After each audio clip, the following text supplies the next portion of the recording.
Hello friends, welcome back to my channel.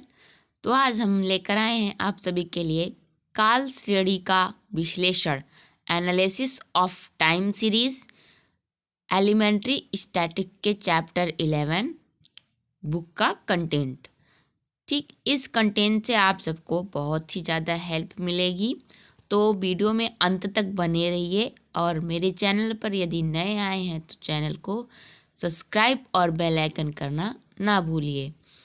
आपके लिए इस चैनल पे बहुत ही इम्पोर्टेंट कंटेंट मिलेंगे, तो इस चैनल पे आप सभी बने रहिए।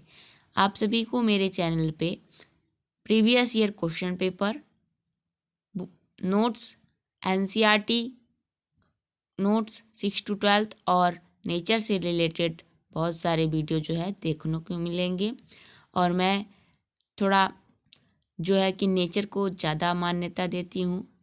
फर्स्ट प्रायोरिटी मेरी नेचर है, तो नेचर को बचा करिए और हर व्यक्ति को एक पौधा ज़रूर लगाना चाहिए। और उस पौधे की देखभाल एक नवजात शिशु की जैसे देखभाल होती है, उस तरह उसकी भी देखभाल करनी चाहिए। क्योंकि आज के समय में पेड़ पौधे जो है, वनों की कटाई इतनी तेज हो रही है, पेड़ पौधों की कटाई, कि जो ऑक्सीजन लेवल वो हमारा कम होता जा रहा है और जो पॉल्यूशन है वो हमारा बढ़ता जा रहा है, जिस वजह से हमारा फ्यूचर जो होगा वह बहुत ही दर्दनाक हो सकता है। इसलिए हम सभी को जागरूक होना है और कम से कम 2 पेड़ अपने खुद के लिए लगाना है, ताकि हम अपने खुद के लिए ऑक्सीजन ले सके और पानी भी ले सके। क्योंकि जो वर्षा होता है, वर्षा कैसे होती है? वन के कारण ही वर्षा अत्यधिक होती है। अगर वन क्षेत्र कम होगा तो वर्षा भी कम होगी। वनों की वजह से ही वर्षा अत्यधिक होती है, वरना वर्षा भी कम होगी। तो हर तरफ से आप सभी का ही नुकसान होगा। यदि प्रकृति का नुकसान हो रहा है तो मानव का भी नुकसान होगा। तो मानव यह समझ नहीं रहा है, बस डेवलपमेंट पे डेवलपमेंट किए जा रहा है, लेकिन उसे यह नहीं दिख रहा है कि कम से कम 2 पेड़ अपने घर के पास लगा सके। 1 गज जमीन के लिए झगड़े हो रहे हैं और ये 1 गज जमीन में पेड़ पौधे नहीं लगाए जा सकते हैं, उस पर भी बिल्डिंगें खड़ी हो जा रही हैं। तो ज़रूरत है अब आप सभी को कि अपने डेली लाइफ से 20 मिनट एक पेड़ को भी दीजिए, लगाइए, उसे पानी दीजिए और वह आपको छाया, ऑक्सीजन और फल देगा। ठीक, आगे चलते हैं, अपने टॉपिक पर आते हैं कि कार्ल श्रेणी विश्लेषण क्या होता है। इसमें हम देखेंगे, तो देखेंगे क्या है। परिभाषा पहले दिया है यहाँ पर, तो परिभाषा यहाँ पे दिया है, बोल रहा है आर्थिक व्यावसायिक क्षेत्रों में समय का महत्वपूर्ण स्थान है, क्योंकि समय के साथ इन क्षेत्रों में अनेक प्रकार के परिवर्तन दृष्टिगोचर होते हैं, जैसे जनसंख्या में वृद्धि, रुचि में परिवर्तन, उत्पादन व्यय में कमी आदि। समय के माप का आधार 1 वर्ष, माह, सप्ताह, दिन या घंटा आदि कोई भी हो सकता है। अतः समय के किसी माप के आधार पर प्रस्तुत समंकों के व्यवस्थित क्रम को काल श्रेणी ऐतिहासिक चल मूल्य कहते हैं। आगे देखते हैं, अधिक स्पष्ट शब्दों में क्या कह रहा है। जिस श्रेणी के चर मूल्य समय पर अथवा काल के प्रभाव को प्रकट करते हैं उसे काल श्रेणी कहते हैं। उदाहरण के लिए, यदि भारत में कई वर्षों के जूट के उत्पादन को प्रकट किया जाए तो यह काल श्रेणी बनेगी, क्योंकि इसमें जो है समय भी दिया होगा, उत्पादन के साथ साथ समय दिया होगा।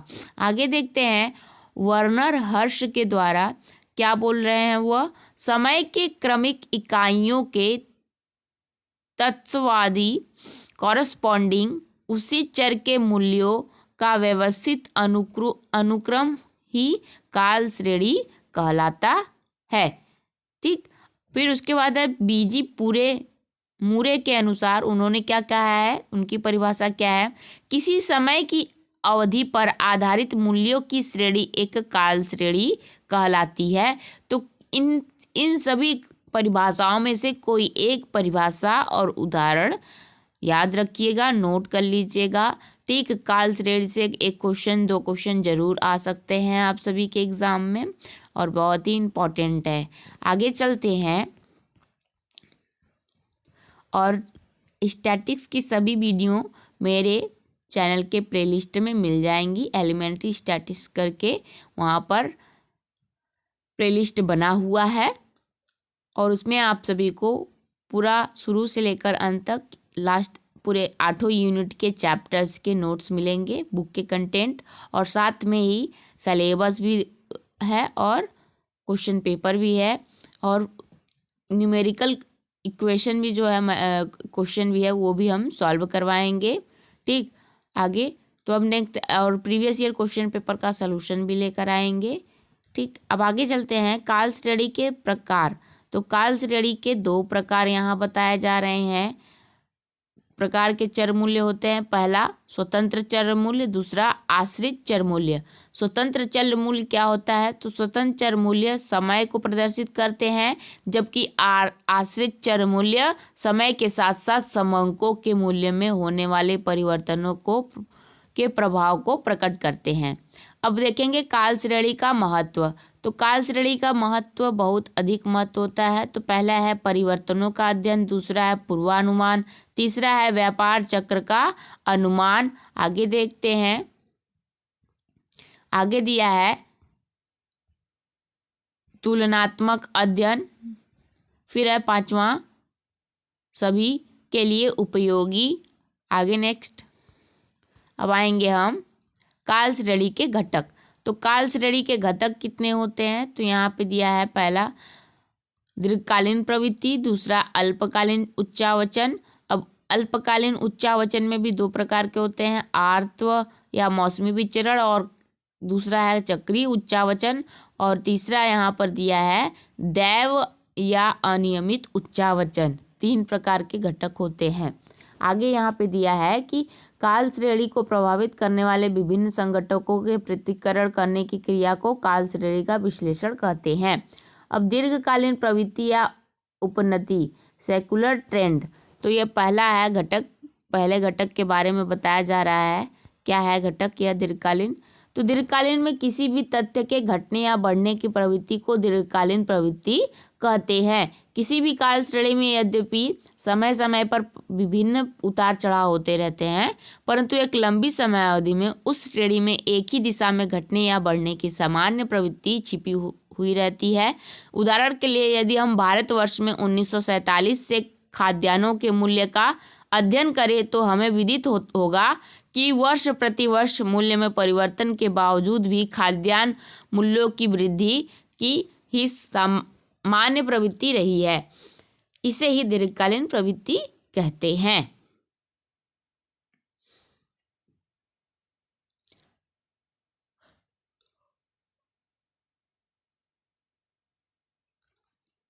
आगे देखते हैं, यहाँ पे फिगर बना हुआ है, बढ़ती हुई प्रवृत्ति, घटती हुई प्रवृत्ति और स्थिर प्रवृत्ति।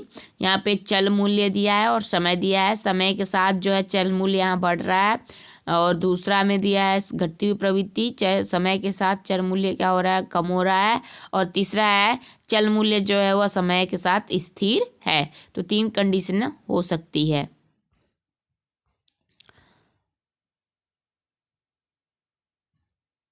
यहाँ पे इसी फिगर के बारे में निष्कर्ष बताया है। आगे देखते हैं, अब अल्पकालीन उच्चावचन क्या है। तो अल्पकालीन उच्चावचन में क्या होता है, पहला आर्तव या मौसमी वितरण। तो इसमें जो है हम जलवायु या मौसम दशाएं दर्शाते हैं।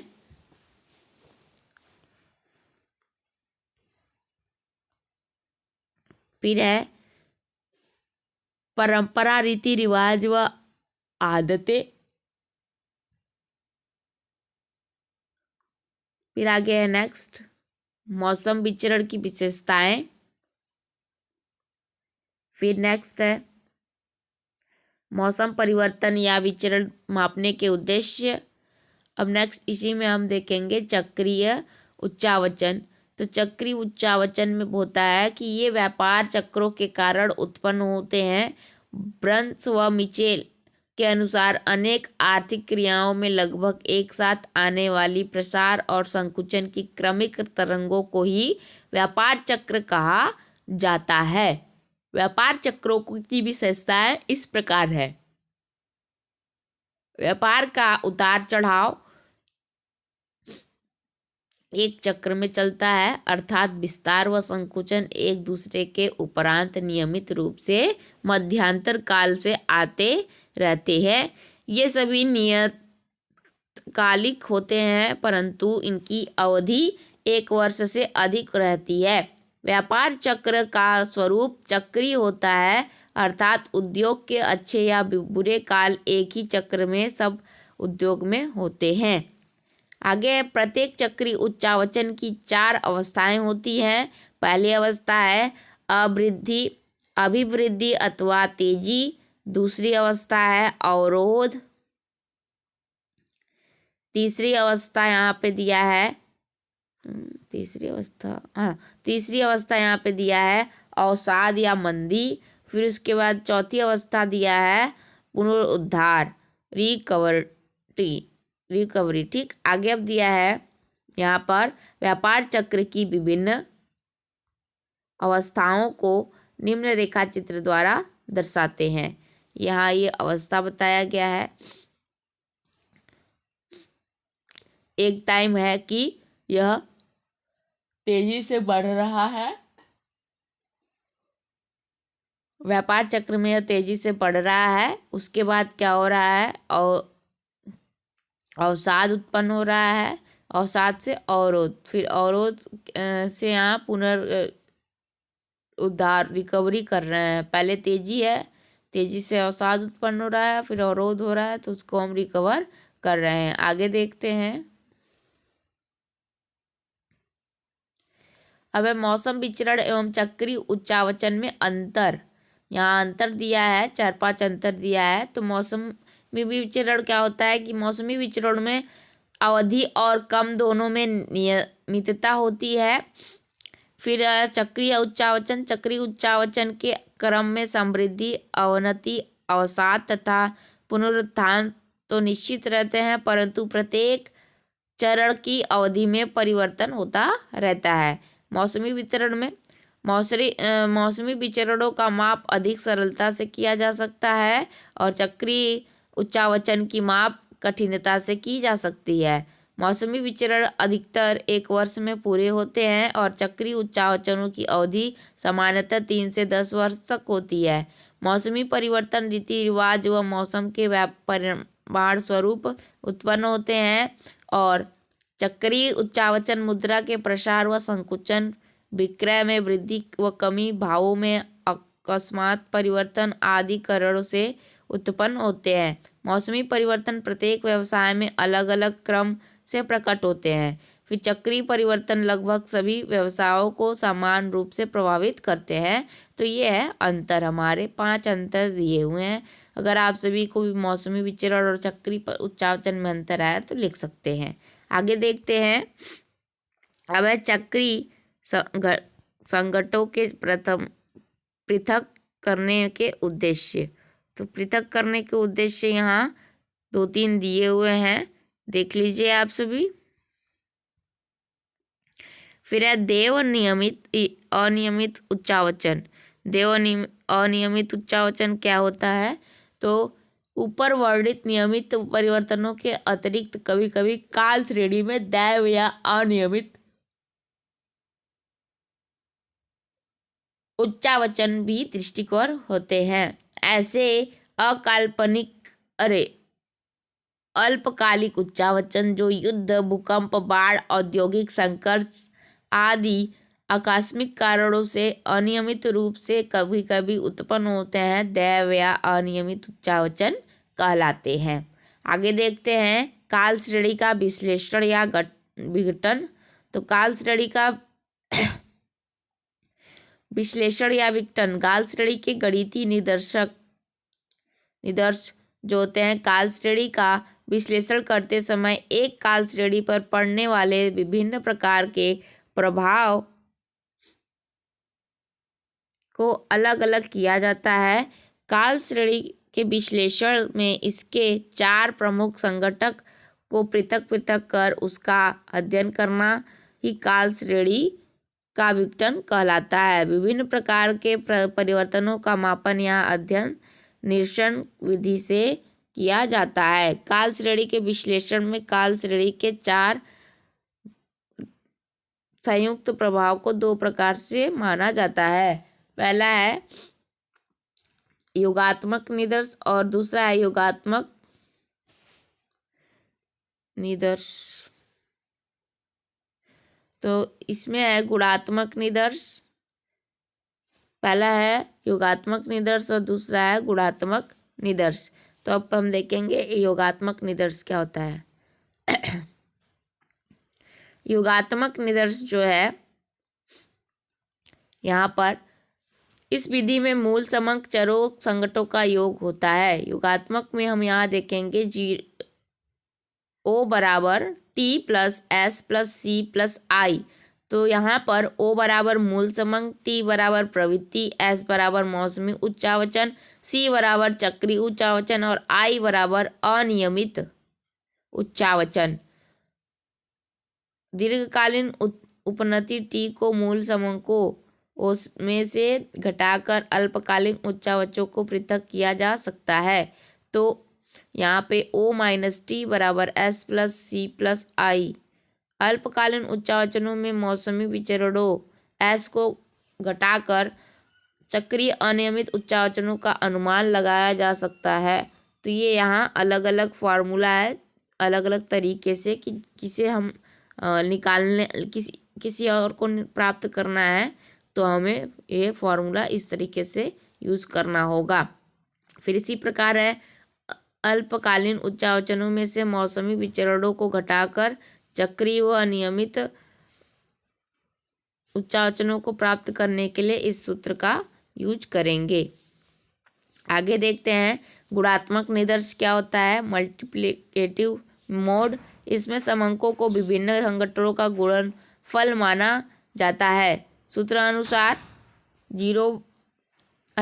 O बराबर T गुणे S गुणे C गुणे I या TSCI।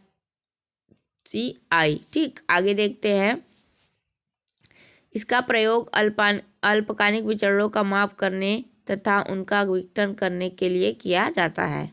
आगे नेक्स्ट ये फॉर्मूला याद रखिएगा। अब आगे आते हैं दीर्घकालीन अपनति या प्रवृत्ति मापन की विधियाँ क्या है।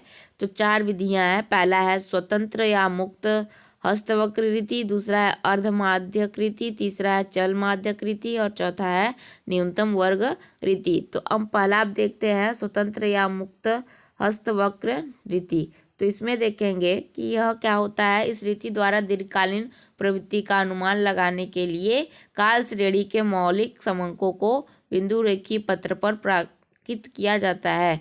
फिर प्रांकित बिंदुओं के मध्य गुजरती हुई सरलित रेखा खींची जाती है। वक्र बनाते समय इस बात को ध्यान में रखा जाता है कि पहले के प्रांकित बिंदुओं को ऊपर और नीचे हो सकते हैं के मध्य में हो और मूल्यों के उतार चढ़ाव के औसत को प्रकट करें। तो यहाँ गुण इसके दिए हैं और दोष दिए हैं। गुण दिए हैं यह वक्र शीघ्रता से बन जाता है और यह रीति सरल है। और दोष में क्या है कि गणितीय प्रक्रिया पर आधारित न होने के कारण इसमें गणितीय परिशुद्धता का अभाव पाया जाता है। आगे नेक्स्ट देखते हैं। अब हम देखेंगे उदाहरण कि आंकड़ों में से स्वतंत्र हस्तवक्र रीति द्वारा दीर्घकालीन प्रवृत्ति का मान ज्ञात करें। तो यहाँ पे अब हम इस तरीके से ग्राफ पर बनाएंगे। ये ग्राफ पर इस तरीके से बनेगा। यहाँ आंकड़ा दिया हुआ है, एक तरफ हम लिखेंगे उत्पादन, हम y अक्ष पे लिखेंगे उत्पादन और x अक्ष पे लिखेंगे वर्ष। तो यहाँ उत्पादन के अनुसार वर्ष कर देंगे।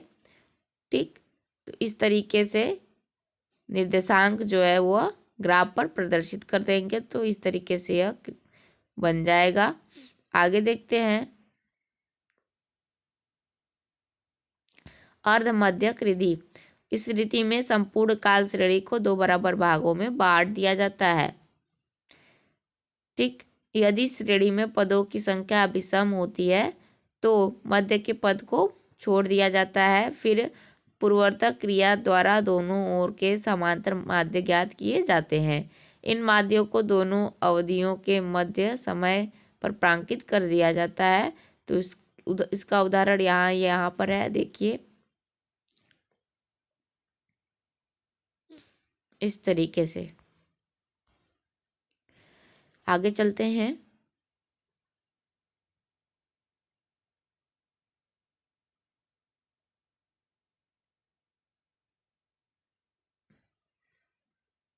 अब है चल माध्य रीति।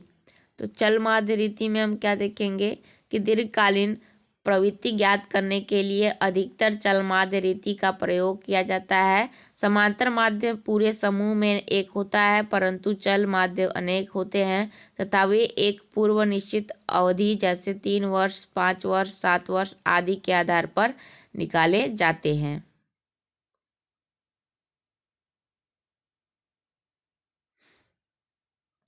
अब यहाँ पे चल माध्य निकालने के लिए फॉर्मूला दिया हुआ है। तो 3 वर्षीय चल माध्य निकालने के लिए हम किसका यूज करेंगे, ये रहा। 3 वर्ष के लिए हम लिखेंगे a + b + c / 3, फिर b + c + d / 3, फिर उसके बाद c + d + e / 3 और d + e + f / 3। तो अब फिर दूसरा है पंचवर्षीय माध्य के लिए हम क्या करेंगे, a b c d e पूरा जोड़ेंगे, फिर a b c a हटा देंगे, फिर b c d + e f जोड़ेंगे, एक आगे बढ़ते जाएंगे और एक पीछे कम करते जाएंगे। यहाँ पे देखिए इस फॉर्मूला में क्या है कि आगे का लेटर एक कम होता जा रहा है, अरे सॉरी, पीछे का लेटर एक कम होता जा रहा है और आगे एक लेटर ऐड होता जा रहा है इस फॉर्मूला में। तो इस फॉर्मूला से हम यहाँ क्या करेंगे, आगे नेक्स्ट एग्जाम्पल को सॉल्व करेंगे। इस तरीके से हमारा इस एग्जाम्पल्स दिया हुआ है और यहाँ पे हम इसको सॉल्व करेंगे फार्मूला पे रखकर। ठीक, इस तरीके से। अब आगे है चल माध्य को केंद्र में लाना। केंद्र में कैसे लाएंगे, यहाँ पे मेथड बताया है, पढ़ लीजिए आप सभी। अब नेक्स्ट देखते हैं, नेक्स्ट से एग्जाम्पल था। आपको न्यूमेरिकल से क्वेश्चन के जो एग्जाम्पल्स बहुत ज़्यादा मिलेंगे बुक के कंटेंट में। इसके बाद है ग्राफ पेपर पर दर्शाना। अब किस तरीके से ग्राफ पेपर पे दर्शाया जा रहा है वह मेथड बताया गया है। फिर अब आगे है चल माध्यों के लाभ। चल माध्यों के लाभ तो 1-2 दिए हैं और दो इसके भी कुछ पॉइंट यहाँ पे दिए हुए हैं। आगे नेक्स्ट देखते हैं। नेक्स्ट क्या बात इसमें है, टॉपिक न्यूनतम वर्ग रीति। तो सुदीर्घकालीन प्रवृत्ति का माप करने की यह सर्वोत्तम रीति है। इसके अंतर्गत समीकरणों के प्रयोग द्वारा न्यूनतम वर्ग मान्यता के आधार पर काल श्रेणी के लिए सर्वाधिक उपयुक्त रेखा खींची जाती है। यह रेखा एक ऐसी रेखा होती है जिससे मूल समंकों के बिंदुओं विचलनों के वर्गों का जोड़ अन्य किसी भी रेखा की अपेक्षा न्यूनतम होता है।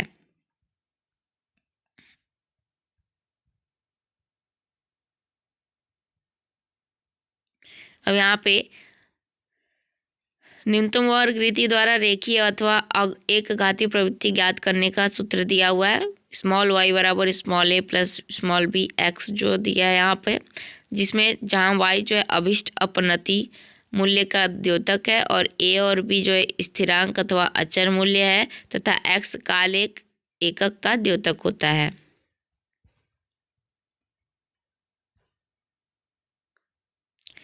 अचर मूल्य ए y का अंतःखंड है जो मूल बिंदु O और y अक्ष पर स्थिर उस बिंदु का अंतर है जहाँ से प्रवृत्ति रेखा प्रारंभ होती है। B प्रवृत्ति रेखा के ढलान का माप है जो यह प्रकट करता है कि समय की इकाई बढ़ने या घटने पर प्रवृत्ति रेखा कितने ऊपर या नीचे की ओर जाती है। अब आगे है गणना विधि। तो गणना किस तरीके से करेंगे, यहाँ पे इस मेथड दिया है कुछ पॉइंट करके। फिर उसके बाद दिया है माप की वैकल्पिक विधियों में हम देखेंगे दो विधियां हैं, प्रत्यक्ष विधि और अप्रत्यक्ष विधि। ठीक, तो यहाँ हम देखेंगे माप की विधि में अप्रत्यक्ष और प्रत्यक्ष विधि के बारे में। तो प्रत्यक्ष विधि यहाँ पे दिया है, इसका फॉर्मूला दिया है, फिर इसको कैसे निकालेंगे एग्जाम्पल्स भी यहाँ दिया हुआ है।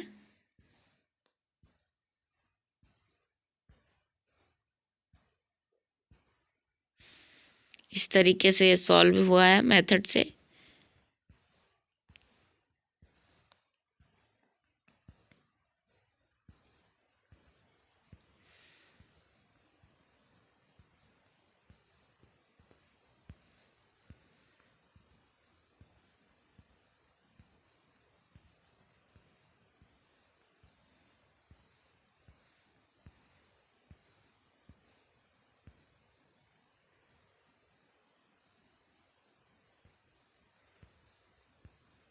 ये पूरा स्टेप दिया है।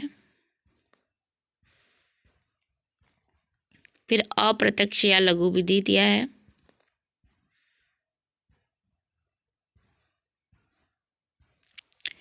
इसका भी उदाहरण दिया है कि क्वेश्चन को कैसे हम सॉल्व करेंगे।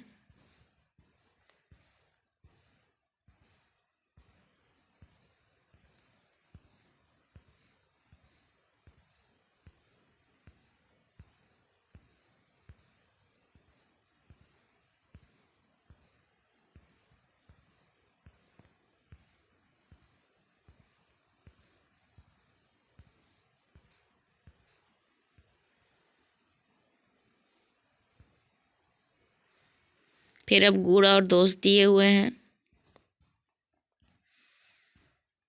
फिर आवर्त विचरण या मौसमी परिवर्तन की माप दिया है 5 तरीके से।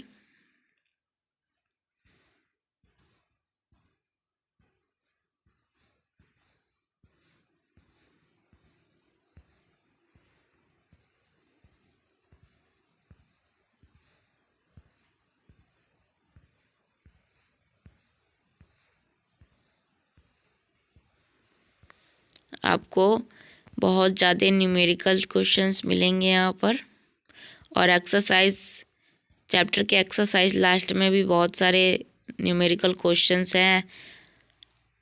लॉन्ग आंसर टाइप क्वेश्चन है, शॉर्ट आंसर टाइप क्वेश्चन है, ऑब्जेक्टिव टाइप क्वेश्चंस है।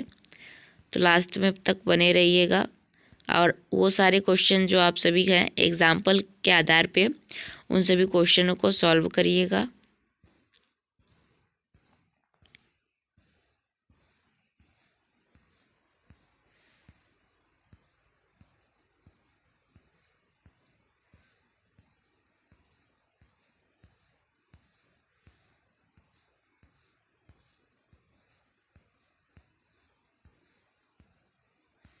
लास्ट है चल माध्य अनुपात विधि।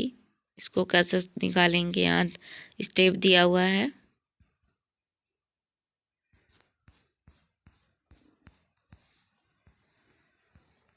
ध्यान से देखिए, उदाहरण यहाँ एग्जाम्पल्स दिया हुआ है। फिर एग्जाम्पल्स को किस तरीके से सॉल्व करेंगे यहाँ बताया गया है। कॉलम बनाएंगे पहले ये, फिर इस कॉलम का यूज़ करेंगे इस तरीके से।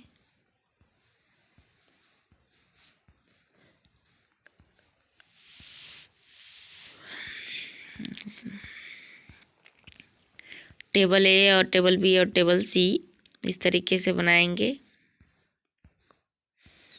तो ये था आप सभी का काल श्रेणी चैप्टर। अब यहाँ अभ्यास प्रश्न में पूछ रहा है काल श्रेणी किसे कहते हैं, इसके कौन कौन से घटक होते हैं, काल मालाओं में आप मौसमी उतार चढ़ाव का अध्ययन किस प्रकार करेंगे। अगर पूछा जाए लॉन्ग आंसर टाइप क्वेश्चन में तो आप सभी बुक के कंटेंट से नोट्स जो लिखे हैं वो आप सभी के लिए बहुत ही लाभदायक होगा, हेल्पफुल होगा, आप कभी कर सकते हैं। आगे यहाँ पे दिया है ऑब्जेक्टिव टाइप क्वेश्चंस। मैं बुक के पूरे ऑब्जेक्टिव टाइप क्वेश्चंस का भी एक वीडियो बना के ले आऊँगी, जो कि आपके वाइवा के लिए बहुत ही इम्पोर्टेंट होगा।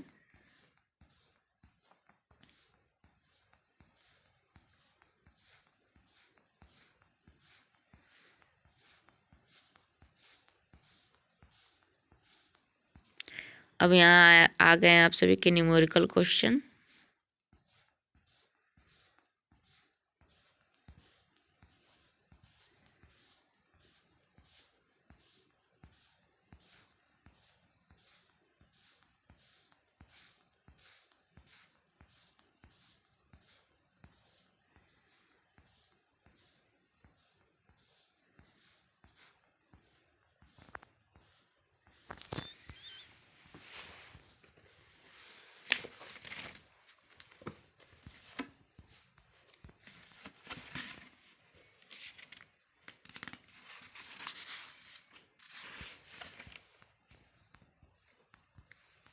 हमने इसके पहले वीडियो में निर्देशांक देखा था, इंडेक्स नंबर, सूचकांक।